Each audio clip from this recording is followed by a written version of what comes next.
Bonjour à toutes et à tous et bienvenue pour un nouvel épisode de la paracha de la semaine.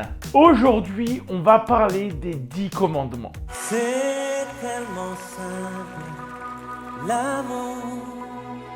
Alors ouais, non, pas la comédie musicale. Mais bon, faut quand même avouer qu'on aime tous cette chanson, non? Qui ne l'a pas entendue au moins une fois à un mariage? Avant d'aller plus loin, la route est longue, les amis. Et vous êtes encore trop peu à vous abonner. Un like, un partage et un abonnement. C'est tout ce qu'on demande. Allez, et promis, on n'a pas d'autre.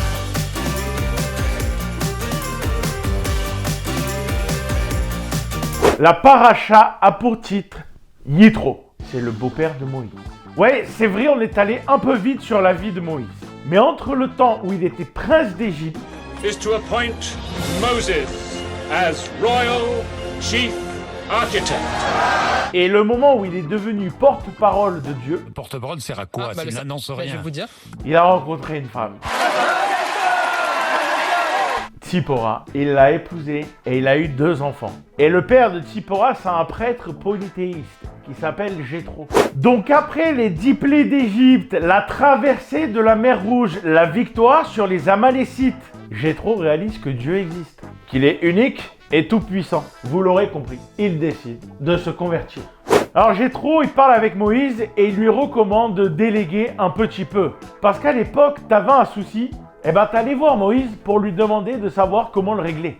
Donc Jéthro va le conseiller et il va lui dire « Nomme des gars pour s'occuper des petites affaires et toi tu t'occupes que des affaires importantes. » C'est à ce moment-là qu'est né le management. C'est à ce moment-là que sont nés les juges. Ok, j'ai un peu simplifié l'histoire. Mais la paracha, elle est longue et on peut pas tout voir là maintenant. Mais tu peux aller vérifier par toi-même. Ça commence au chapitre 18, verset 14. La suite, c'est l'arrivée au mont Sinaï. Il y a des éclairs, il y a de la fumée, le son du chauffard. Tout le peuple d'Israël va être témoin que Dieu est là. J'ai l'air d'un illuminé quand je fais ça, mais c'est pour monter un peu dans l'émotion. Enfin bref, t'as compris. On est quand même à un moment clé de l'histoire du judaïsme, de l'humanité. On y est, le moment des 10 commandements.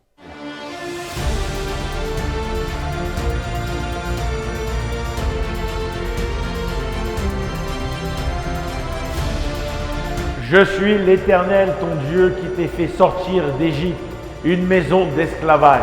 Tu n'auras point d'autre Dieu que moi. Tu n'invoqueras point le nom de l'Éternel, ton Dieu, à la pluie du mensonge. Pense au jour du Shabbat pour le sanctifier. Honore ton père et ta mère. Ne commets point d'homicide. Ne commets point d'adultère. Ne commets point de larcin. Ne rends point contre ton prochain de faux témoignages. Ne convoite pas la maison de ton prochain. Bon, j'ai un peu simplifié, mais si tu veux tous les lire en entier, c'est au chapitre 20, verset 1. Bon, on pourrait parler des heures sur les 10 commandements, parce que oui, il y a pas mal de trucs à dire. Mais pour celles et ceux qui ont déjà lu la Torah, vous savez que Dieu n'a pas donné seulement 10 commandements, mais plus de 600. Mais les premiers sont là. Et donc la question que je me suis posée, pourquoi il a fallu que Dieu nous donne ces commandements? Ouais, et puis c'est tout. Pourquoi il n'a pas donné des commandements plus précis, comme le mélange de la viande et le lait? Ou bien le fait de mettre ses téphilines tous les matins? Pourquoi faire 3 commandements sur Dieu? Un commandement sur le Shabbat, un sur le respect de tes parents, de ne pas tuer, mentir, voler, et enfin, de ne pas convoiter ce qui appartient à ton voisin. Enfin, moi, ça me paraît être du bon sens plus qu'autre chose. Tu as été libéré de 200 ans d'esclavage. Tu as vu que Dieu a fait des trucs extraordinaires. Il a coupé la mer en 2. Il a coupé la mer en 2. Et toi, tu vas continuer à dire non, c'est du hasard, Dieu n'existe pas, il y a plusieurs dieux, on fait des sculptures, etc., etc. Ben ouais. Pour toi, c'est normal de mentir, de voler, de tuer. Ça paraît logique de ne pas le faire. Alors pourquoi Dieu a-t-il tenu à nous donner en premier ces 10 commandements-là? Eh bien, il faut comprendre qu'il s'agit de lois. Et un peuple a besoin de lois pour vivre ensemble. Les Grecs, fondateurs de la démocratie, ont plusieurs définitions de la loi, dont une qui retient mon attention. La loi, c'est un discours déterminé par le consentement unanime de la cité indiquant comment faire chaque chose. C'est une parmi tant d'autres. Mais de manière générale, il s'agit de règles déterminées par le plus grand nombre. Donc un jour, le plus grand nombre décide de dire que la retraite, c'est à 60 ans. La plus remarquée, sans conteste, était celle prévoyant la retraite à 60 ans. Mais un jour, ça les intéresse plus. On défend avec nos convictions politiques l'engagement pour Donc ils décident de dire la retraite, ça va être à 65 ans. déplacer l'âge légal de la retraite. C'était quelque chose d'extrêmement clair dans le programme présidentiel et dans notre programme pour les élections législatives. Donc, La loi faite par les hommes, elle peut changer si les hommes décident de la changer.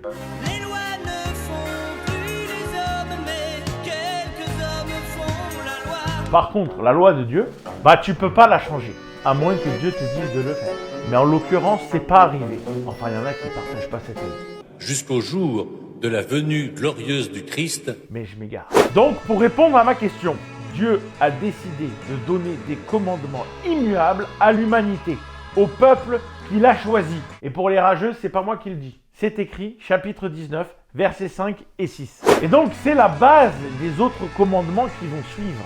Un respect fondamental envers Dieu et le jour le plus sacré, le Shabbat.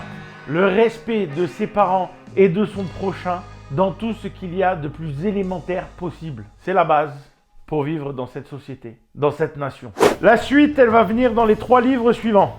On a le temps, on va voir ça ensemble. Mais pour aujourd'hui, ça sera tout. Je vous dis Shabbat Shalom et je vous embrasse à tous.